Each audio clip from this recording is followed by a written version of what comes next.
that has all of the developments. You know, you have a weekly schedule, and then down below, we used to just be able to look at each one individual, like all the things that's in progress.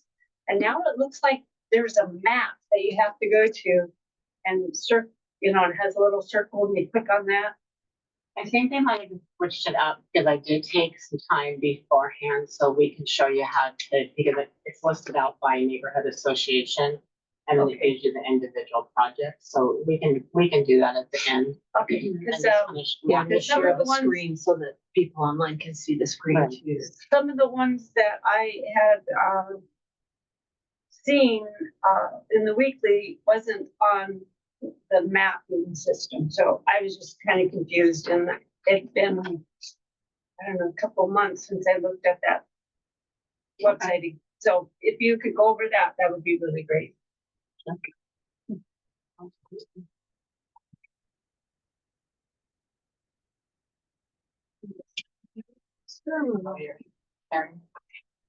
Yes, there. So my problem is I'm on the wrong side of the tracks. I don't know, the Fort Creeks people would say you're on the right side of the track. Oh, yeah. I used to go to all the Highlands meetings and stuff because I sold real estate. So I used to go to a bunch of the open houses, and I had a bunch of open houses. And when they had a group meeting or something, I would tell them I was on the wrong side of the fence. All right, so Marilee is sharing our project that we put together for you guys and have recently updated it. So tonight, my name is Wendy Baird. I'm one of the planners for community development, and Brenton Davis is the land use manager. And so we're going to discuss the application types. So the first one is a type 1 process. There is no pre-application required, no public notice. It's a 21-day review process from fully complete. Staff is the decision maker, and examples are pre-application conference, boundary line adjustments, legal lot determinations, and your type 1 site plan reviews. So what would be an example of like a boundary line adjustment? An example of a boundary line adjustment, if I have 2 legal lots of record, and I and my next door neighbor, say someone built a structural, too close to the property line, and we agreed upon adjusting our boundaries, there's rules and regulations around that to meet plating and zoning requirements. What if you didn't agree? Then you can't, you can. What if the house, the garage is already there and they find out it's on the wrong side, wrong property? Then whoever that owner is would need to take it down at the boundary line. You are not forced to do a boundary line adjustment. It is the house has been there for the barn has been there for 20 years. Well, there's always a potential of adverse possession, but that's outside of our decision, and that's we need to get to the court system on that. Yeah, the title company should have caught that one. You can also do where you have boundaries, and let's say that one party has 5.2 acres and the other one's got 4.8 acres or something, and it's a minimum 5 acre zoning. So that one person then can move the boundary to allow both of them to be 5 acres to be able to divide it. And then I think that isn't there a 10% variance or something too? So yeah, if you're in a 5 acre zoning, you could be like 4.9 acres or 4.8 yes, but most of the zoning in this area is not a 5 acre zone lot. They're urban areas, so they're R110, R16, yeah, R18. Yeah. So I think it's important to kind of focus on that for tonight. I can definitely take questions afterwards. The next step in the application process is a type 2. Pre-application is required for a type 2. We do public notice, and public notices recently have been per code required to be 500 feet in the urban areas and 1,000 feet in the rural areas. Wendy, what constitutes rural? It's outside the urban growth boundary. So your zoning would be R5, R10, ag, and forest zone, so your larger lots. Okay, so that's not in the urban growth boundary. Correct. And then one thing to note, a lot of those properties they have to have a minimum of 20 neighbors. So within the 500 distance or 1,000-foot distance, if we don't have 20 neighbors that we're notifying, we'll expand that area. So I had a notice the other day that was 800 feet. So when staff went to go do their notice, she had to continue to increase the boundary of that notification process until she got a minimum of 20 people. Is this a new change? Because it used to be 300 feet. Correct. It was changed in 2024. Yes, it did. So the urban growth boundary, I don't even know where that is on 72nd and what would you just say 139? What's that? Is it past that? Does it include properties past that, north of that? I don't know off the top of my head. We can pull up a map for you. Well, I'm just curious because we've been inundated in our area by horrific townhomes. One's going in where there were horses. That's blocks south of us, so it's 132nd, 131st. And then the massive city going in across the street from the fire department. I can't even count the number of buildings that are going in there. It's just a horrific amount of cars being added to 72nd Street. So I'm just curious, where is the growth boundary? Is it on both sides of 72nd? So it's even going to get worse? I'm pretty sure it is, but again, let's pull that map up and Marilee's writing down the information for us, Okay. so we can pull that up at the end and go over it. 50 miles an hour on 72nd Street at 119, the only stoplight. That's frightening. Yeah, the growth boundary on that side of the road is 139, Okay. because I'm on the north side of 139, so Okay. So I'm in North of rural that is not. I'm in rural residential, okay. and so that's 5-acre minimums. And you have an urban holding on yours, which means that you can't develop yours until the urban holding is lifted. Well, when I was on the growth management board, then they downzoned us to urban holding minimum 10s, but now I think it's actually been down to rural residential farms. Okay. And so, but still, you can't do nothing if you only have 2.5 acres. Sure. So a type 2 application is a 78-day review from fully complete. This is really important because when we're talking about timeframes, our projects will get placed on hold if we request the applicant for additional information. And 78-day review time from fully complete. There's 2 processes before I, as a planner, get the project. The first step in the application process is counter complete. Does it look like you have sufficient information? If the answer is yes, it moves to fully complete. If the answer is no, it gets back to the applicant. If it goes to fully complete and staff start that review process, and again, if it gets moved past the fully complete process, that 78-day time frame starts clicking. If it gets pushed back to the applicant, it's back on their time frame.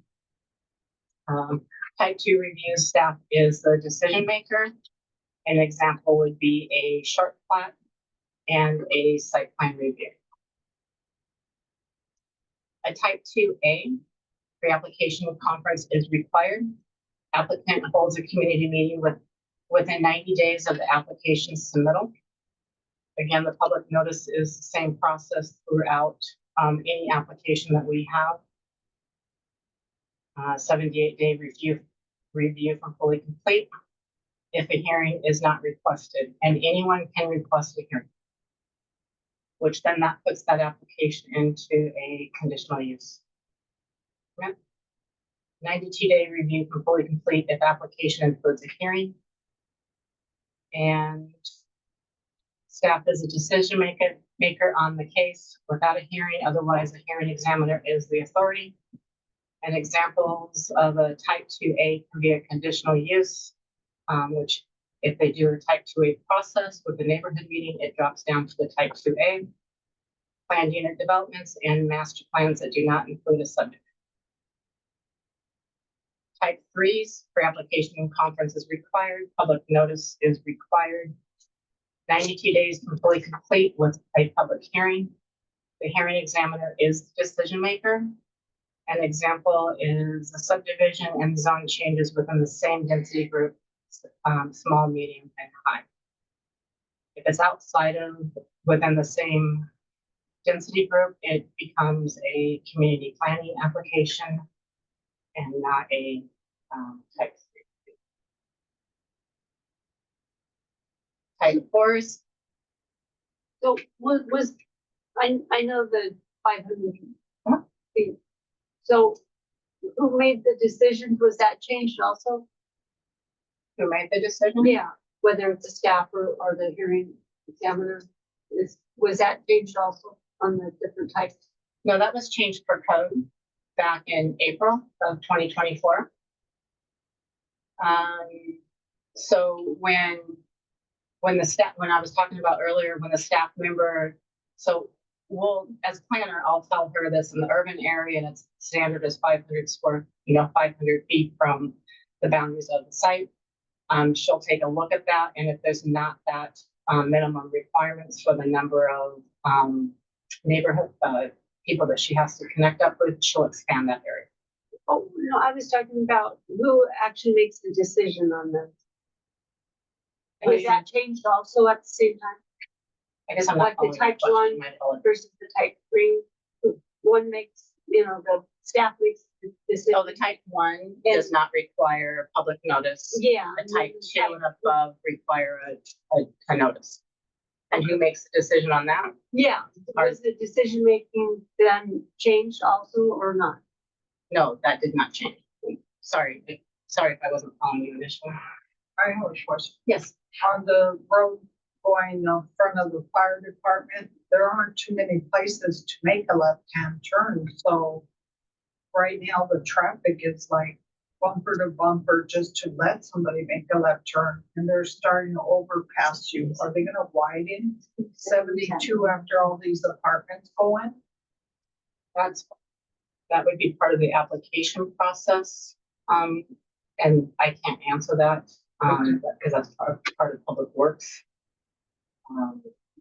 But again, we can probably find out some more information, because that's a, as the developments come in, the roads do get widened, but sometimes we don't widen the roads as soon as we all want the roads to be widened. Right, because just making like before the fire department and after, Yes. it's very dangerous to make a left-hand turn because the cars coming at you are doing about 65 miles an hour. Because they're not doing the speed limit. And I mean, some of the code requirements is we can't necessarily base it on how fast people drive. We have to base it on the posted speed limit. Again, that is a Public Works thing, but I've heard it enough. I know that information.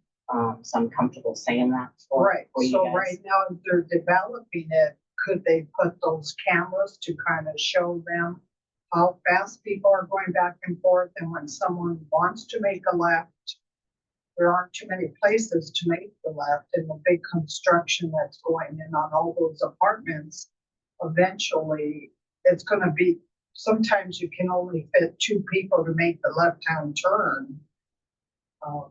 Right now, I'm going a different way because I could see too many head-ons. Mm-hmm. And so that was my concern. That street's getting too busy and people get too upset because you take too long to make the left-hand turn, but that car coming at you is doing 65, if not faster. And you're talking just on 72nd, not necessarily at the light at 119th. For the fire department, the meat place, and the. Yes, I'm familiar with that area, yes. Is that, I've added that to my questions, because basically what I try to do as the neighborhood liaison is I try to be like the hub of the wheel, because we've got the planning department, we've got Public Works, and we've got the sheriff's department. Sheriff's department is going to enforce the speeding part of it. Public Works is doing the review of what's going to happen with the road, because they do the planning part of the roads, and then the planning part is looking to see what's happening with the density of it, and if there's a nexus there of relationship to where they would be having an ability to force the developer to do something about the road. There has to be an actual nexus of connectivity that it is relating to the traffic. So, if all of this, the part of the planning and then the public works is that's not gonna happen, then we work with the sheriff's department and making sure that we get more enforcement on that road. And then there's also some things we can do about signage and flashing road signs, that will work with the sheriff's department on. Okay. Can we get a little button so that I can be a stop sign? And generally, they make the developer improve the frontage in front of the apartments. Okay, so I don't know if that would be something that you would contact the county based on that and say, hey, I'm concerned because there's no left turn lane. But I would believe that they're probably already approved if they're building, so there's maybe no chance of getting a left turn lane. Yeah, I don't know what that. But I'll agree with you. That's, yeah. I don't know if this project, if they're already building it, then it's already approved. If the projects are already in construction of the building, then there may be other things that are being planned out that we're not aware of, like from the land use perspective, I'm not aware of. And that would definitely be a public works contact question. So public works is for roads, Yes. road systems. Okay, so that's my question too, is even the left turn lane to get into Hidden Crest on 134th, I guess, too short. I mean, they give you, 6 years ago it was fine. There wasn't much traffic, but now that we're 50 miles an hour behind you, coming at you, it's like one block, one tiny half block that you're supposed to get in and turn, stop. The way it's just too short. Okay. They really need a center lane all the way to 119th instead of putting in thousands of condos and apartments. Nobody's going to be able to get to their home without a crash because there's no center lane to turn. And part of, as you indicated, part of the development process is, we can only make the developer widen at that point of Right. his lot, not throughout the entire street. Because we do have to keep in mind of the housing market as well. So if you know these are coming, because about a year ago, there was over 1,000 just in our one little section of homes that were gonna be built. 1,000 is a lot for a small area. Could you say that until the roads improve, you can't develop anymore? So a lot of the developments have to go through traffic studies. So there's a big Yeah, those are- process through that. So maybe just a note is maybe we should have someone from Public Works in and have Well, how some many apartments are communication. going in across from the fire department? I mean, I count 6 buildings, 3-story high or 4-story high, I don't know which, but they're huge complexes. Does anyone know how many units are going in there? We can look that up.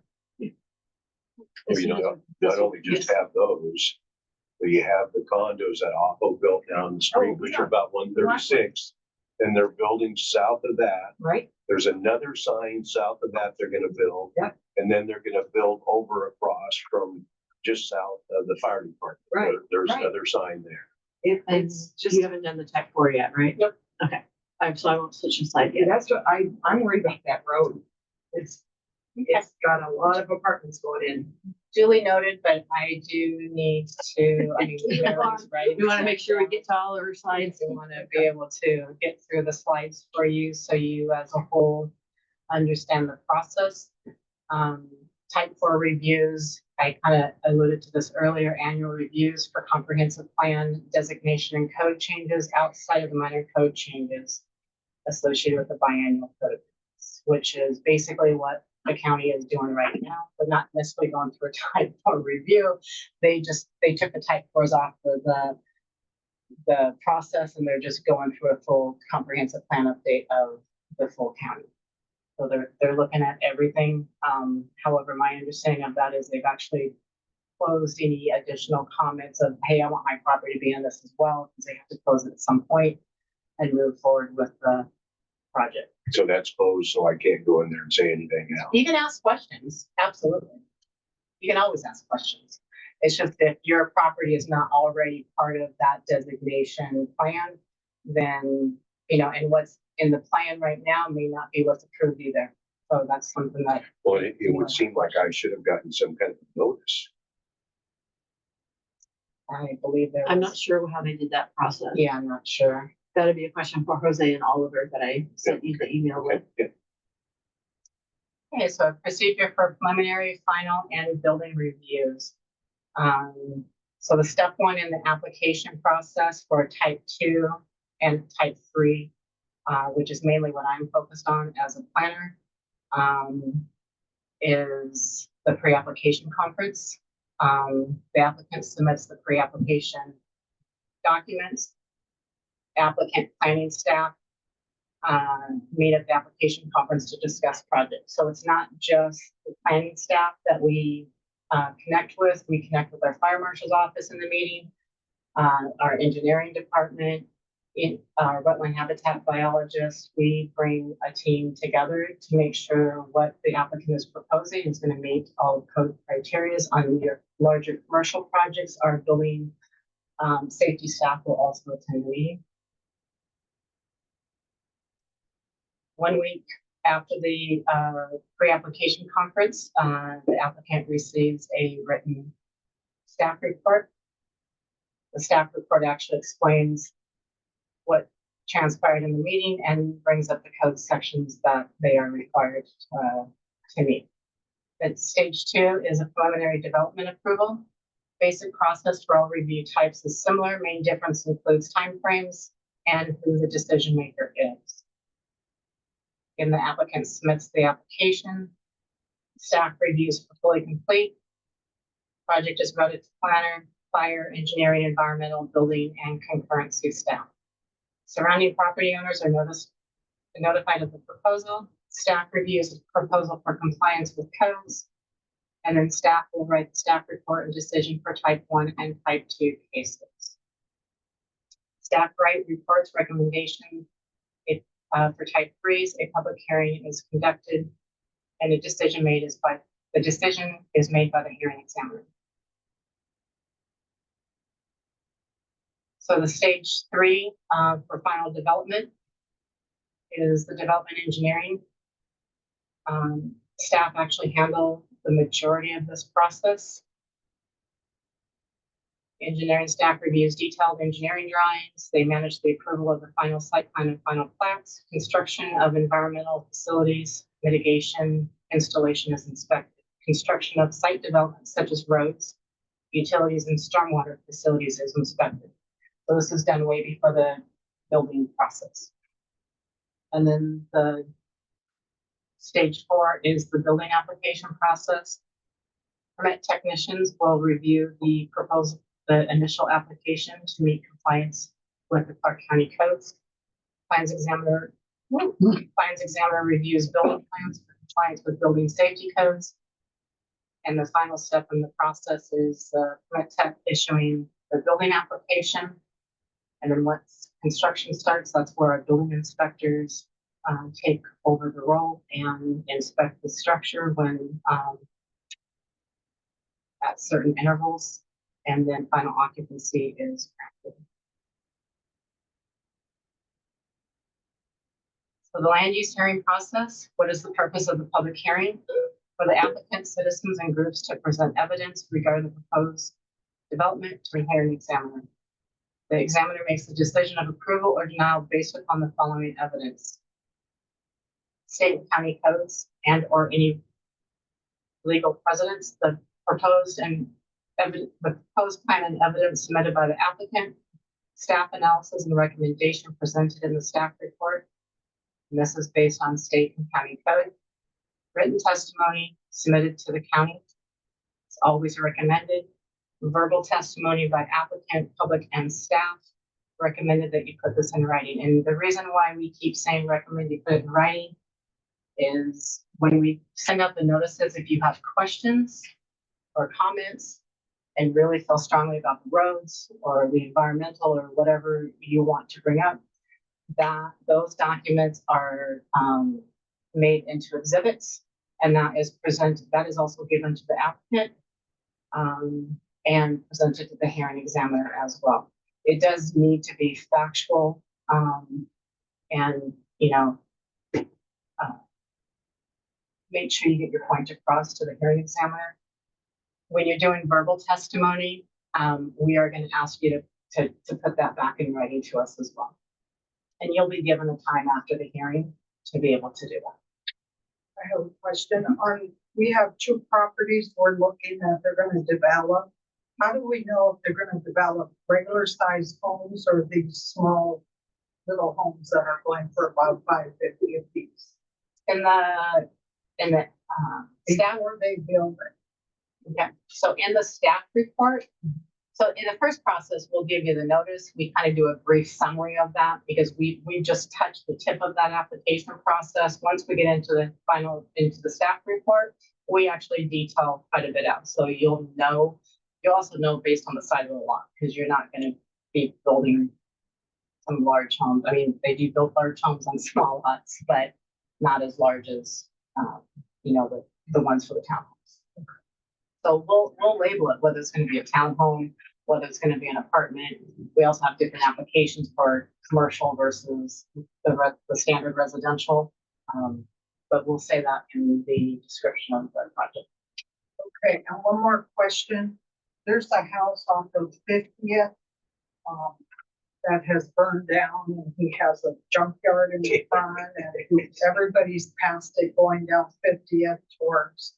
And I mean, he has everything. He just burned the motorhome not too long ago, and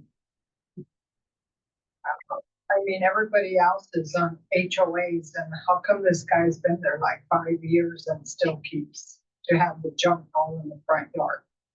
That's just south of 205 Okay. on the east side. Okay. I'm trying to orientate myself, but either way, it's a code enforcement action that you would need to contact code enforcement. And anyone can contact our Clark County Code Enforcement and make a complaint. We reported that like a year or two. Yeah, that's what you guys did. And Yeah. it may, In fact, but I did, at our ice cream session we had last, August. One of the local sheriffs, was at a thing, and I asked him about it, and he said that he checks on him, occasionally. The guy has some sort of mental issue, and he actually burns his own property. And he said there was nothing he could do. and that's the difference between the Clark County Code Enforcement, which is part of our community development group, versus the sheriff's office. Because like Marilee explained earlier, you got different little groups within. Yeah, usually I see the sheriff there, but when they're there, their guns are all out. So you just stop, make a U-turn and go another way. Of course. But he's been there like 5 years. So if you chose to look at code enforcement And there's kids right across the street. request, then what happens with our code enforcement officers, the first thing I feel that anyone should do if you know that there's an issue is let them know that the sheriff's office has been out there. So because they can contact the sheriff's office and they can have a sheriff go out with them. But what happens in the process of the code enforcement action once someone submits a request is they go out on site and take pictures from the public access. So can be a slow moving process. Yeah, And- we've seen it for what, 4 or 5 years. Yeah, First and- the house burned. Now he's burned the RV that he parked and a couple of cars. And there may be a code enforcement case on it now. So for instance, our staff can look at code enforcement cases, but we as planning staff don't communicate that to the applicants. We refer them back over to the code enforcement. Thank you. Okay, so the next slide refers to how can I be informed about upcoming land use hearings? Notice of application. Within 14 days after an application is deemed fully complete and ready for review, a SEPA, if a SEPA notice is sent, and the SEPA is if it's applicable. Not all type 2 and type 3s require a SEPA review. If it's a 2-lot short plat and there's environmental constraints on it, we are going to request a SEPA. If it's a 28-lot subdivision and doesn't have any environmental constraints, we are not going to require a SEPA. When I started working in Clark County for a developer, SEPA was all of our environmental. It captured everything. And since then, with regulations, SEPA is uniquely different than when I first started. Again, the notice is sent out to the neighborhoods. And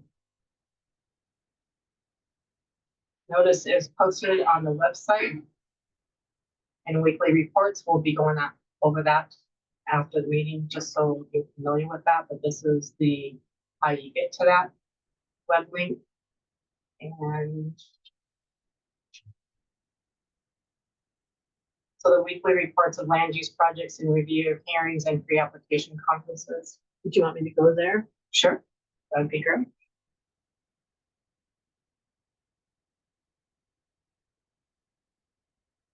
Okay, for those online, sometimes you can see where it went, and sometimes you can't. Or if you're online, can you see a screen that says community development or not? No, I see land use hearing process, part of the PowerPoint. Okay, so let me start a share so that we've got you seeing what we're seeing.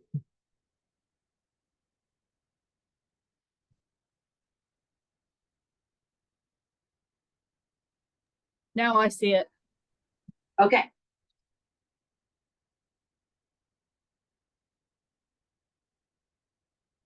So can you shrink it down just a little bit? Okay, let me see. How do I shrink it on this screen?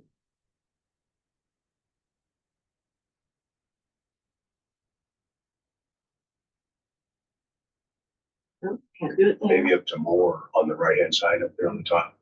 No, that's all the zoomy stuff. I think I need to move. This thing is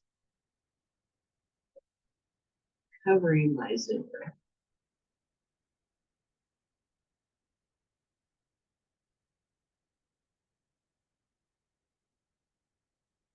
There it is.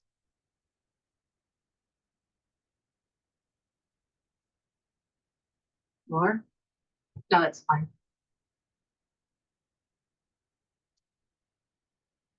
So in the upper right-hand corner of right here, this gives you the weekly reports of the land use projects in review.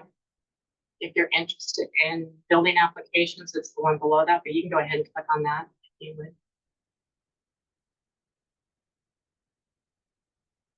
Oh, that's the light. That's the wrong one. Oh, no, maybe. No. I think it is. You just have to scroll down for it. Yeah, I think it's usually around page 35. Oh, there you go. So there's some of your neighborhood associations. So you got, It's alphabetical. so Those are What was the- what was the phone- what was the phone number there? 564-397, just go fast and keep fast. Oh, these are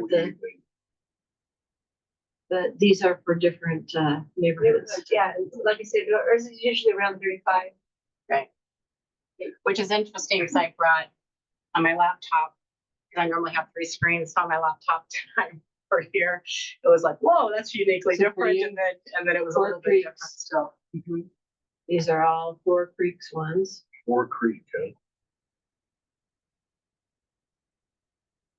And then, but we're, So do they have a neighborhood association then? yes.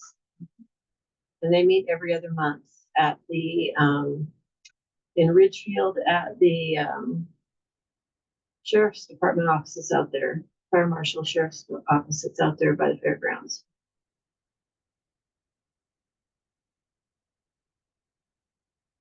We should be getting close. Oh, Northeast Hazelville is huge though.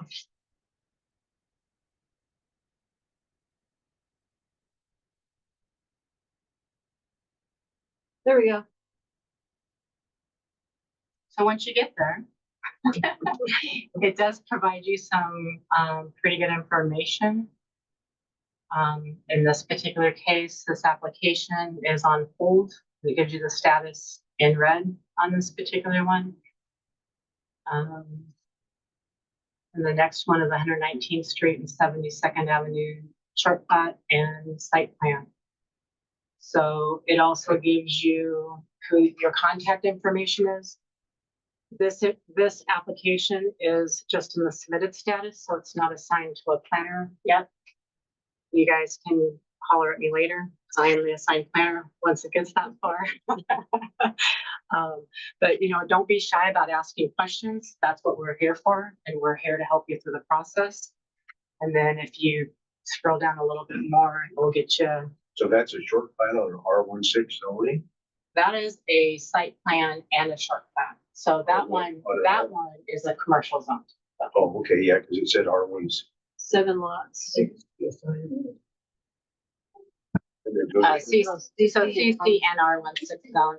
I think that is a little bit of a error in the mapping system where it just is just a little line on. Yeah, see, R16 would be 6,000 square foot lots, wouldn't it? Right, but that's it's really a commercial zone piece of property. Oh, It's at the corner of 119th and. So is that do you know if that's the same company that had the pre-conference, about a year ago? Yes, the one that you attended with me. Yes, So it's I believe so. It's the same firm that's submitting the application. I don't know if they sold the property or not. Oh, okay, but the name didn't sound familiar, so I thought maybe they might have sold it. They may have sold it. So it's just directly north of Chevron. Right there on the corner. There's Yeah. 8 acres there. Right. And originally they were gonna put some shops and apartments. And now it looks like they just there's 8 or 7 lots, and then they just wanna build on one of them. Yeah, they're doing a 7-lot short plat and one of them is going in for a site plan in connection with the short plat application. And they're doing 2 commercial buildings is the proposal. I thought short plats were only 4 or 5 lots. In the urban area, it's Right on. 9 or 10. What do you In the say? rural areas, 4. Once you get over those numbers, it bumps into 7 to 8. I always have to look up the urban area to confirm if it's 9 or 10, but Because my property was short platted, but just 2 lots. It's a 5, busted into 2 2.5. back when it was a 2.5 acres on. Right, exactly, in 91 or something. And then we actually had to put an easement road 30 foot with an 80-foot fire truck turnaround. Yeah. Several of those.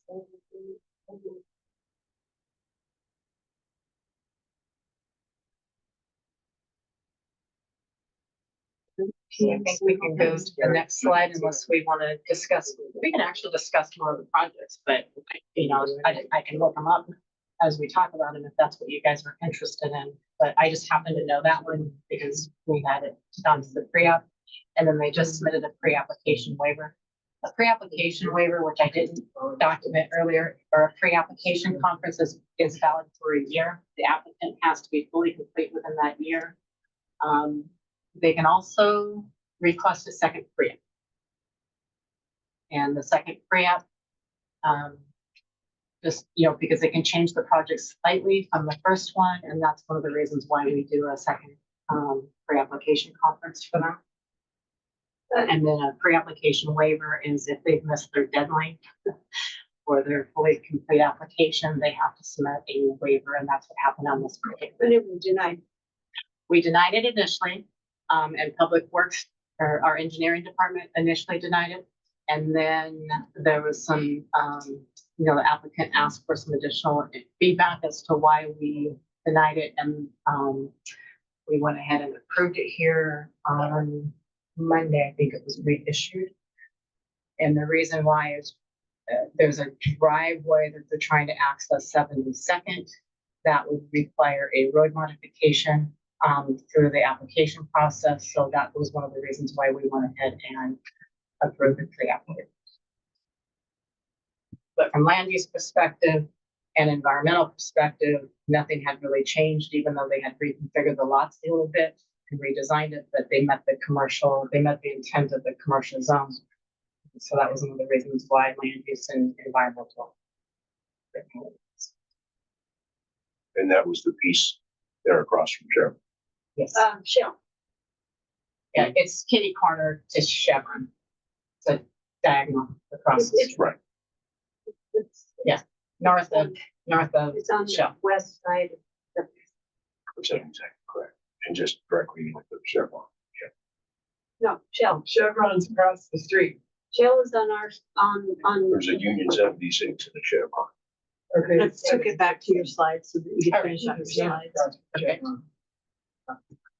So the land use hearing process, notice of public hearing is at least 15 calendar days prior to land use hearing. A notice is provided.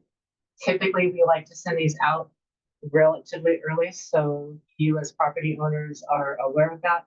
There's a lot of times that we can't do that because we're not sure when the hearing is actually going to be, because when the applicant submits the initial application, we set a tentative date. If there's some issues that we're having within the code, and we know they're not going to meet the code requirement, instead of just going to a straight denial, we do try to work with the applicant to get them into code compliance. Again, notices, the standard notice that we have. The applicant is required to post a signboard notice on the property a minimum of 30 days prior to the hearing. Notice and public hearing agendas are posted on our website.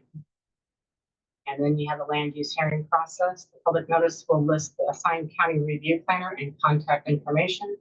Staff issues a report and recommendation to the hearing examiner at least 15 calendar days prior to the hearing. A copy of the site plan or land division plan with a description of the proposal and hearing dates and the staff report can be viewed on our website. Once the staff report is issued, 15 days prior to the scheduled public hearing, it is available for review on our website. The final decision by the hearing examiner and any appeal decisions can also be reviewed on our website.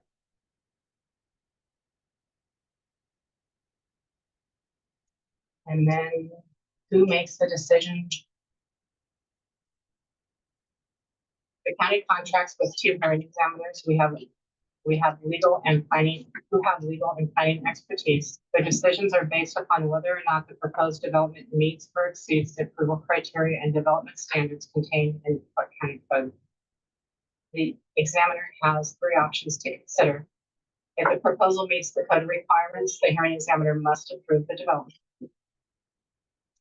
If the proposal does not meet the code requirements but can meet it if conditions are required, then the hearing examiner must approve the development subject to conditions of approval. If the proposed development does not meet the code requirement or the applicant failed to submit sufficient or credible evidence into the record to demonstrate the proposal can meet code requirements, even if conditions of approval are required, then the hearing examiner must deny the application. The applicant has the burden of proof as to whether or not the proposed development meets or exceeds the code requirements.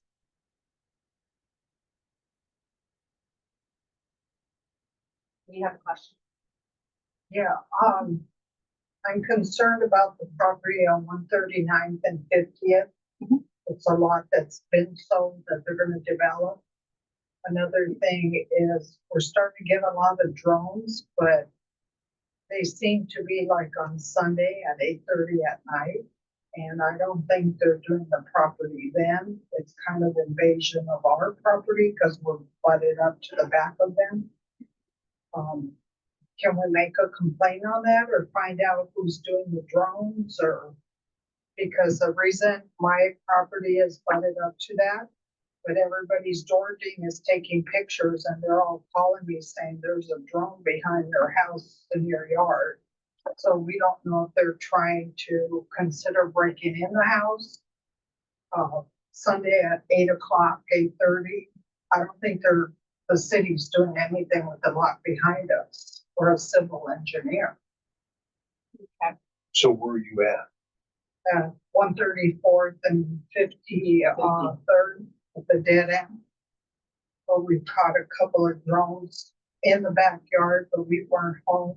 But all our neighbors, Dorothy, took pictures and said it was slow behind the trees, but taking pictures of our yards in the back. So there are certainly rules and regulations about drones. That's definitely not my area at all, or even community development's area. I would guess merely that that's. Yeah, it's a merely question of finding out who to ask the like let me figure. So let me find out tomorrow. Than I do. Yeah, I'm gonna need to do a homework on that one of It's the lot, it's the property on 139th and 50th on the corner. They sold majority of that lot. And we're all on 134 to the butt end of that lot, and then the horse property behind it. So it won't be all of it. And so are you positive that this is like somebody doing an assessment of the property line or? No, because I saw trucks there a while back when we got a notice they sold the property. And so I walked to the dead end and told the guy, what do you do back there? And he says, I'm doing an estimated zoning of the property because they're splitting it from the man that owned it that has like a $3 million house there. And so that was okay, but now we're seeing drones and they seem to be taking pictures. And no people associated with them, so you're not seeing the people that are attached to the There's drones. no people. And Okay. everybody's door ding on 134th Street that faces us are saying there's a drone in your backyard, but we weren't home. So you're by Doug Brewer. Okay, One- I'll figure it out. I'll also ask the sheriff if there's been crime out there, because the sheriff does use drones to track down crime, and it could be that maybe there's been an issue with crime and they're looking for a criminal out there. Okay, And so that might be what's going on. That could be a possibility as well. So let me double check with your sheriff's deputy too. okay. And Doug Berger is where the landscape or the nursery is now. Is that Yeah, 53rd? 54. No, that's on 139. Right, but what's the street that you drive back into his property? You have The to go on 53rd? you have to go on 139 to get into the nurseries. Yeah. I don't know the name of that street. Yeah. Mine is a dead end on 53rd. It doesn't go through the lot yet. Oh, Okay, so the next step in the land use hearing process. This slide is when do I get to speak? Land use hearing has a number of rules that must be followed to ensure all interested parties have a fair opportunity to present their case. The information upon which decisions are made is available for all parties to review. Clark County land use hearing examiners follow these 7 steps. Hearing examiners opening statements. During the opening statements, he'll actually explain all of his rules and regulations. He's very patient with those. He does a great job, both of them.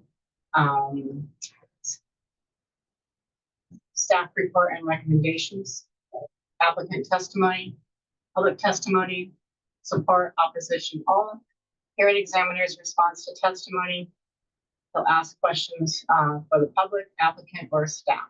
And then the applicant always has the final rebuttal during the hearing. And then that particular hearing will close, they'll close out that particular hearing for the evening. You may end up with 1 hearing for the hearing examiner or 1 decision for the hearing examiner during that evening, or there might be 3, maybe 4. So if your project that you're concerned about is the very first one, then you're the lucky one. Otherwise, it's kind of an interesting process, to be honest with you, because even if you are the 3rd one, then you get to hear how other people present themselves as well. So it might be an advantage to listen to a couple before you feel like you want to get ready to speak at one that is of importance. Tips for testifying: understand what is being requested, understand approval criteria, understand the process, notice requirements and deadlines, prepare written testimony with detail, reference code sections, including pictures or diagrams. Keep written and verbal testimony to the point. Petitions are a lot of work and aren't always helpful. Land use decisions are not by popular vote. Please do not waste verbal testimony reading the code, reference it, and move on. Be polite. If new information was submitted after the staff report was issued, you may request the examiner leave the record open to provide additional written response and hearing extended to allow testimony. This is all at the very end of the hearing for that particular project. There'll be lots of discussion. Staff also, at the very beginning of the hearing, we will actually explain how you get to raise your hand and all that in the process. Please be sure to thank the hearing examiner for the opportunity to comment. The hearing examiner has been using time limits on some hearings, 10 minutes for the applicant and 3 minutes for public testimony. Make sure your verbal testimony meets the 3 minutes. So if you were all in the same room, each of you would have that opportunity. One of you might be a spokesperson, and then you would have that time limit put on you. When will the decision be made? The record has traditionally been left open for 1 week after the hearing, more time for cases with a lot of public comments. The hearing examiner will issue a written decision 14 days after the week of the open record. The decision will be mailed to the applicant and parties of record within 7 calendar days of being issued. Can the decision be appealed? The decision of the hearing examiner is final unless a motion is filed for reconsideration or an appeal is filed with the Superior Court. Appeals and motions for reconsideration. A final decision regarding the application may be appealed to different levels depending on the type of review. The decision made by staff under type 1 or type 2 review may be appealed to the hearing examiner. A decision made by the hearing examiner under a type 3 review may be appealed to Superior Court. A motion of reconsideration may be filed for a type 3 hearing examiner decision. Who can appeal a decision? Type 1, any interested party may appeal. Type 2, only those who have submitted written comments to the responsible official within the comment period and provide accurate mailing address, also known as parties of record, may appeal the decision. Type 3 is only applicant and parties of record. So when you do submit something to staff as a party of record and you want your information to be put into an exhibit, even if you email it to us, you should be providing an address for us as well. Time's up. I know somebody new is entering the Zoom. All right. Faster, 3 minutes. Maybe someone dropped off and had to be fun. I see April has joined us this evening as well. April Firth is our community development manager. So appeals and motions for reconsideration. When must the appeal be filed? Type 1 and type 2 decisions may be appealed only if a complete appeal application and appeal fee is paid within 14 calendar days from the mailing of the land use decision. The type 3 hearing examiner decision may be appealed only if within 21 calendar days after written notice of the decision is mailed, a written appeal is filed in the Superior Court of Clark County. Pursuant to Chapter 36.70B, RCW or applicable state. Can I submit any new evidence regarding the application being appealed? Yes, the hearing examiner will hear appeals in a public hearing and will accept new information and testimony. Appeals and motion for reconsideration. What is the application process? The appeal to appeal a type 1 or type 2 review decisions to the hearing examiner. The appellant must submit a complete appeal application form and fees paid together with the appeal letter to community development. We provide the website and an additional. What's the cost to do an appeal? I do not know the fee off the top of my head. We had a recent fee update and those are not stuck in my head yet. The decision by the land use hearing examiner under type 3 review process will become final and conclusive unless an appeal is filed with Superior Court. If you have access to our website, we can get into the fees, because all of our fees are on the website. They're all based on the application process as well as, Title VI points all of our fees. What is required in the appeal application? The case number designated by the county and name of the applicant, the name of each petitioner, the signature of each petitioner, or his or her duly authorized representative, and a statement showing that each petitioner is entitled to file the appeal under Clark County Code. Multiple parties file a single petition for review of the petition shall designate one party as the contact for all the contacts with the responsible official.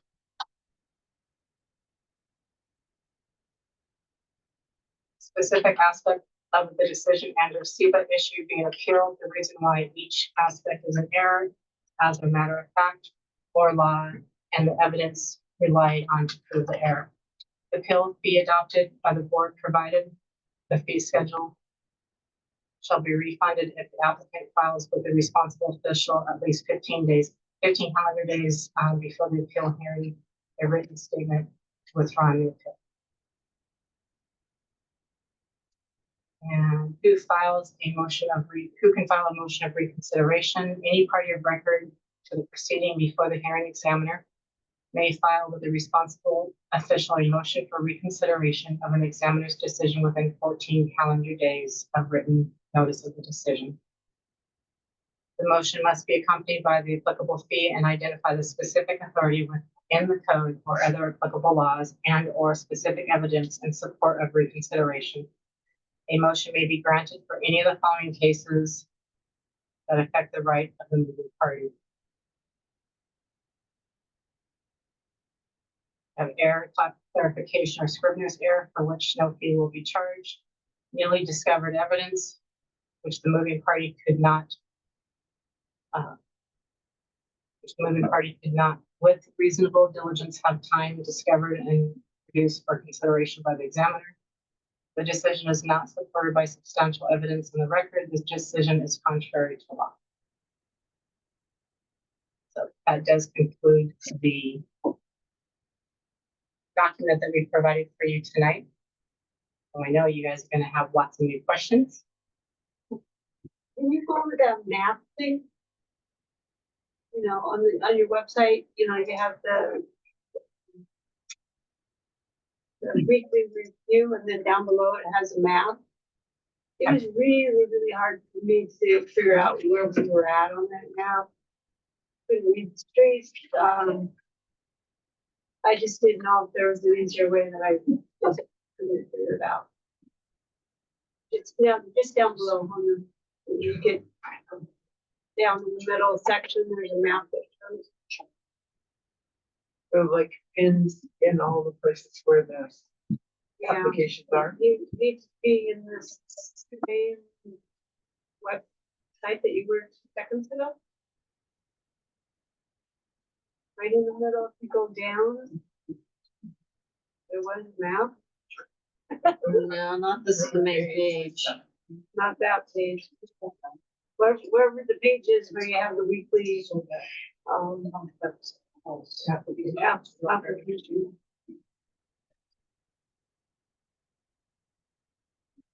Saw it in 2 seconds. I mean, not just, I closed that page, so. It's proposed I development. did see the one with the pens earlier, so I'm familiar with that. that, there it is, right there.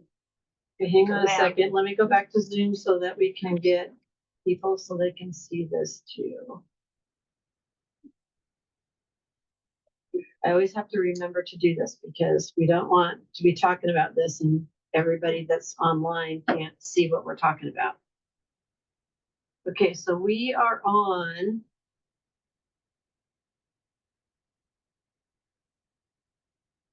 the community development webpage that shows proposed developments is where we're at. And there is a mobile interactive map of the proposed developments. And that is the question that we have in front of us for Wendy, is this map that's on the screen. So is there one, you can just say, I want to see, Pleasant Highlands Neighborhood Association area. No, you would need to go to the other map that, or the other, the previous page that Marilee was on, that actually breaks out the developments for your neighborhood association. If you click on each one of those O's there, does it open up that? You're right there, though.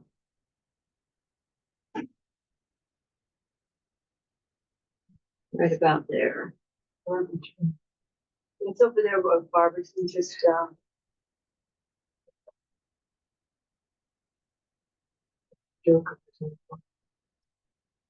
yeah, that's what, and I clicked on all the ones that I could, I mean, I finally found it, it was just took me a long time to find it. And you click on one of those little dots and it opens up and then you can see.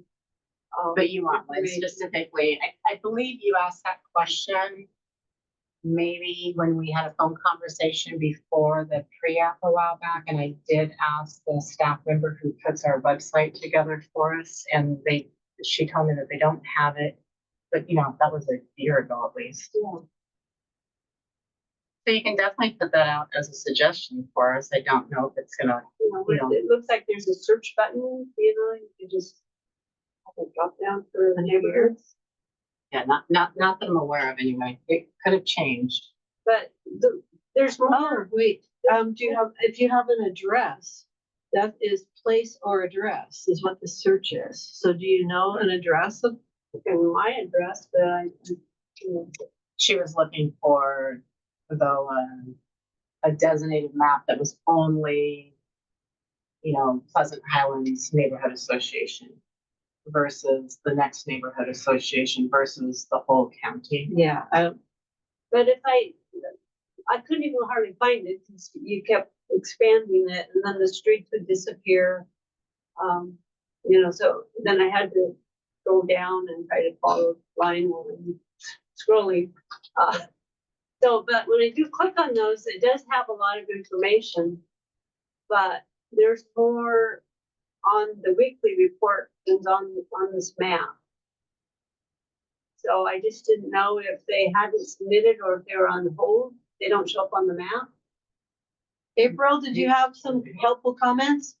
Well, the report that we send out to the neighborhood associations, I know there's a lot on it because if you applied in 2007 and you haven't done anything with it, that's going to be on the report.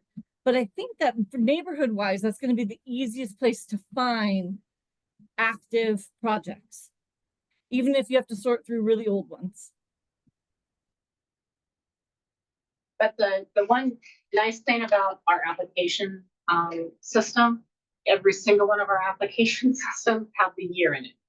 It has PLD 2025 and then a following number after that. The following number, the 2025 is the year. That's so if you can sort through that process, you know, versus And 2024. I think that's where you. What process it is that where she said I should go somewhere, but I don't know where. Okay, I think what she's talking about is you get that big report that has all of anything that's active.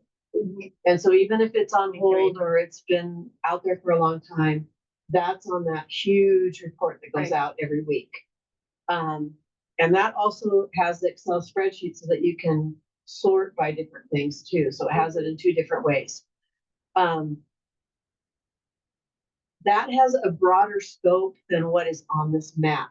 So you're looking for something that's on that 4,800 page report, but it's not going to be on this map because this map is targeted to things that are more recent and that are more active. So you might see something that's on that report and you're going to go looking for it on this map and it's not going to be there. I think that's where the disconnect is. And I think April put her hand up. April? Yes, and you know what, Marilee, we used to only send that to the neighborhood associations, but I think you had requested we put it online, and I just found it online on this page that you're on right now. If you scroll up, On my right-hand side, it says you can get more information on these and other cases in several ways. Read the weekly report of land use projects in review. That's the one we send the neighborhoods, right? Yes, Okay, I good. believe so. And that's the one that we had showed them earlier. And we showed that just before you came online on the meeting. Perfect. And then I tried to put my address on the place or address and nothing came up, but I wonder if it's because it has to be associated with the project. So I'm gonna try that now. So you could try, here's one in Pleasant Highlands, if you want to type in an address, 5308 Northeast 119th Street. Oh, this is. I know what that one is. 126. Oh, you already know about it. Right behind my fence. Oh, Okay, so what did you want me to put in? 5308 Northeast 119th Street. Nope, nothing comes up. So that function might, at least not for me, so that function might not be enabled. That's not the right address that I said there. Oh, it's right. I think.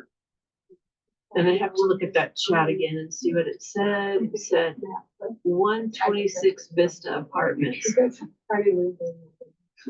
it project name or? I don't know. That's what I'm gonna see. Oh, nope, it's not, that's not there either. Sometimes the search function on these special maps that we embed on our web pages can get a little bit wonky. If anything that we update on the page can make the map go wonky, because my neighborhood search one goes wonky all the time, and people will call me and say that it's not working, and I have to call GIS and have them update it. Oh, okay. So, and the map will still work, but the search function goes dead. Sure. But ideally, that's how that should function if that So- search option is Yeah, there. so it might have gotten disconnected, and you might have to call GIS to get it reconnected.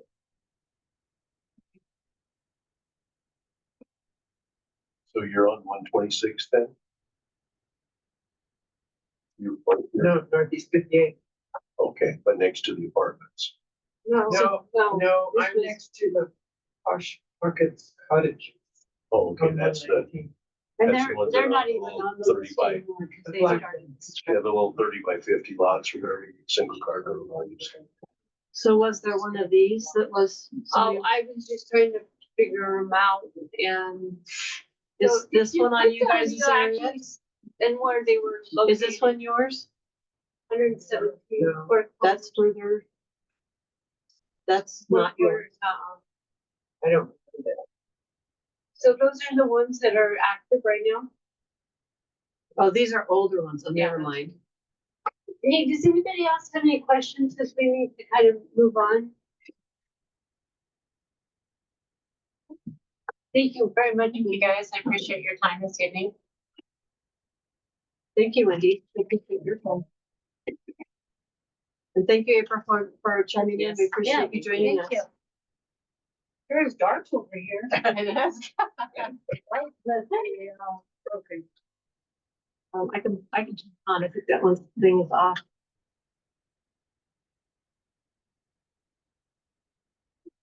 Yeah, it's one of them. These. Oh, look. There you go. Okay. I didn't see anyone from the other county sheriff department. No, he called. He had another event he had to go to this Okay. evening. Did you have anything that you would like to share with us?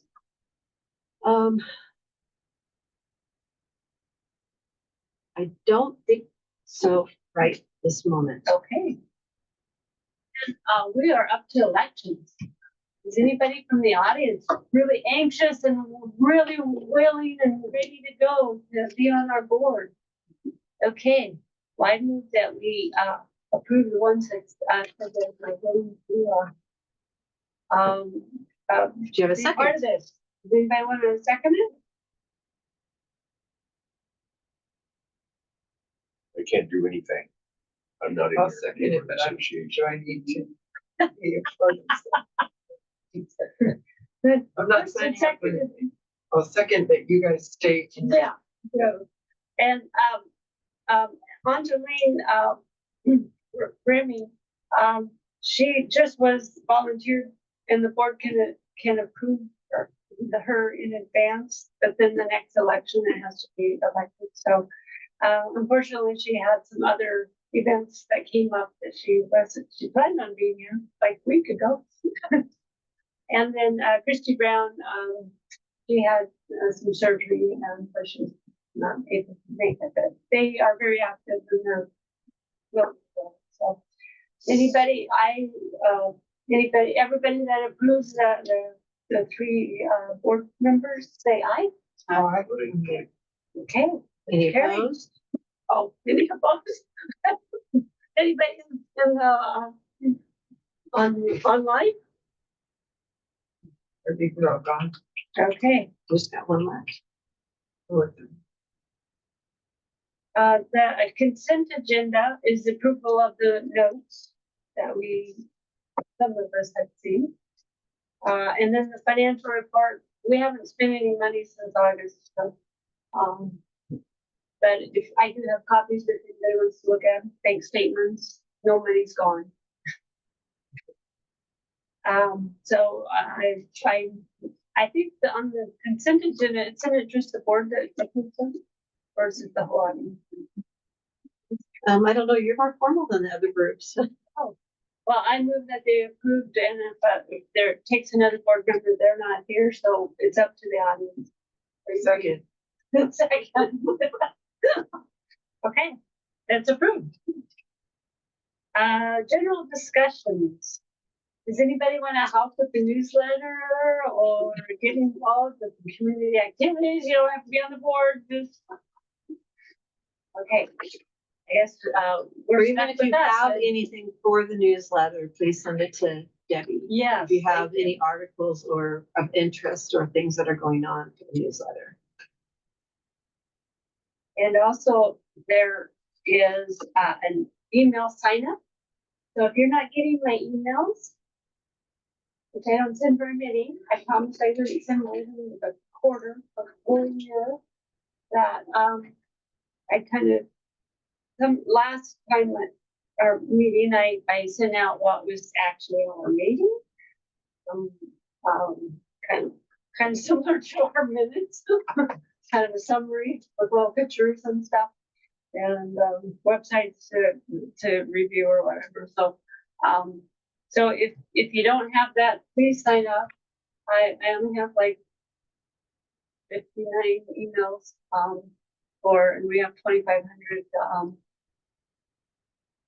residents, which probably means we have 5,000 people or more. So please sign up. It's in the back, and we do have like a little mini web page. If you get my newsletter, there's this little stand here or the website here. You can go through and see. I try to look at it periodically, update it at least before my newsletter. Okay, and then I just want to kind of remind you about stuff that's coming up. We have Saturday, March 1st. We're going to have our first meet and greet at Chuck Produce in 11:30. It's a no host, so you just buy your own coffee or bring your own water. They said that we could just rearrange all the furniture there by the coffee shop. And then pay for whatever we use and stay as long as we want. So somebody really wants to stay longer than 11:30. You're more than welcome to that. And it's just to get to know each other. There's probably a lot of stories that we can exchange of one neighborhood versus the other. And then Saturday, May 3rd, we're having the Masters Gardeners at the Pleasant Valley Primary School. It's a covered area. It's outdoors though. And so if it rains, we won't get rained on. And if it's sunny, we won't have too much sun. And it'll be like 1 o'clock to 2:30, I think, an hour and a half. They're awesome. And if, What was the topic? Master Gardeners, explain current curb appeals and during the summer, and they said they would talk about xeriscape, which is how to organize your lot, your yard with less water. Well, and that was one other thing that I could say that was new that they did send out is the master gardeners are offering something that if you have 5 or 6 yards, and 5 or 6 neighbors that want to get together, then, the master gardeners will do like a walking tour, of telling you, what best practices are, for watering and all these different things. She had a whole list of different things, and you could, I thought it was a great idea if you had 5 or 6 people that really liked to garden and have them come out and spend an hour and a half or so walking around the neighborhood and checking out different yards Well, and different ways Our to do stuff. HOA, I mentioned it to them yesterday when we had our lunch. We meet on. And they're gonna probably take her up on And it. they said they were very interested. Dot is a really good presenter too. Dot's the master gardener that is offering to do that, and she's a very good presenter.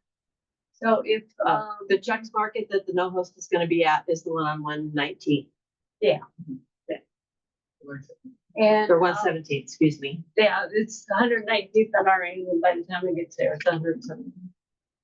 At the junction of Highway 99. Yeah.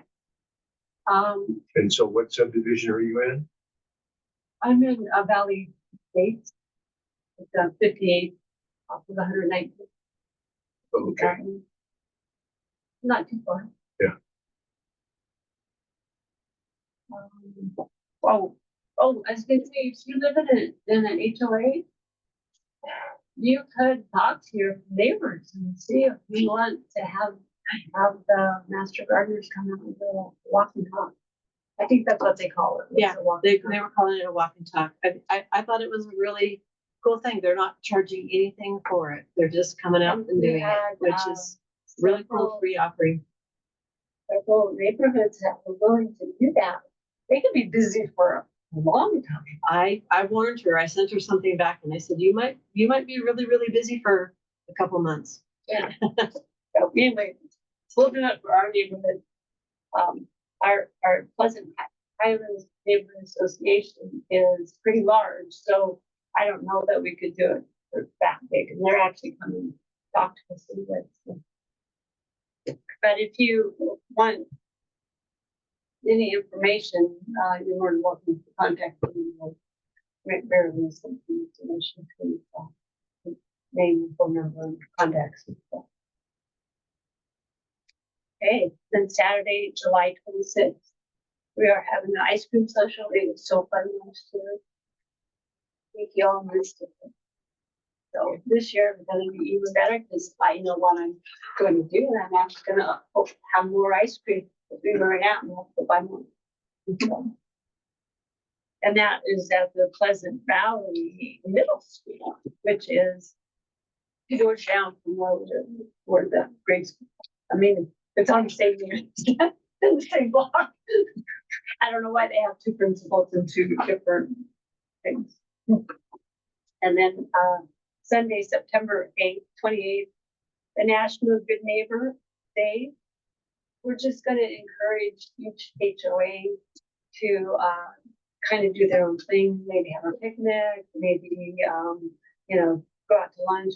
Our HOA the president of it also, and I organize all the events. So we do at least once a month, maybe 2 or 3. So anyway, we're going to ask each neighborhood if I can actually get anybody's information about the neighborhoods, to do their own. And that way you get to know your neighbors that are real close to you. And then Thursday, October 16th will be another meeting like this probably. Well, we're thinking about it at the middle school. That's cool. Cool. Okay, that's our next. It's year's events. And then, donations. Since I only have $247, and last year it cost $57 for the ice cream social, that eventually we will run out. It won't be this year. But, I'm asking anybody that wants to donate, there's a little can in the back, $30, 25 cents. I'll save it up until I have enough to $5. And then eventually, 2 or 3 years from now, when we really need the money, we'll ask it. And then I do have a correction on my newsletter. There's a section that was talking about, the real ID coming up. I sent this out, the county sent it out, and I thought I actually copied it from the information about, Washington State, website, but it says you need a proof of social security. You need your social security, but you don't have to have your card. So, somebody from the department called me or emailed me that I made a mistake, that you need your social security, but you don't have to have proof of it. I told her that I would mention it, but it's probably too late. In mail. Anyway, I did do what I said I would do. Okay, and then the general discussion, anybody want to talk about anything? Since you mentioned HOAs, why is it when a house goes up for sale, they don't put that it's an HOA on where the for sale sign goes? I have no idea. Okay, I sold houses for 38 years. And, you know, that would be something that would be disclosed. It is disclosed. in Yeah, it'd be your disclosed, but I've never documents. seen it put on a sign. right, but some people in my area that just bought in, they said they didn't know it was an HOA area until 2 days before they signed the paperwork. Yeah, well, then the realtor didn't do a very good job for them, because they should have known, because HOAs usually cost money too. Right, well, because they're putting signs in our area, which they took them off because they put them, I think, on the city light posts, and it says that we're, what's the sign they just took off, that we're a neighborhood watch thing, and they put it all on the light posts, and I guess the city or county made them take them off, saying you didn't get permission to put it on our poles, so they all came down. And they were just sitting on the floor, so some neighbors are starting to put it on their fenced property. Yeah. So if they can advertise that, or you go into our section off 134, if they're so proud, they can put HOAs. Yeah, like our HOA, we have a big entry sign. Welcome to the States. I feel blessed to not be in an HOA. I feel blessed to be in one. Anybody tell me what to do in my 2.5 weeks. Okay, if there's no other discussion, we are adjourned. Thank you very much for your time. Thank you for your time. Thanks for joining us. Thank you. Pass it to our But neighbor. you can leave the sign, leave the light on. Oh,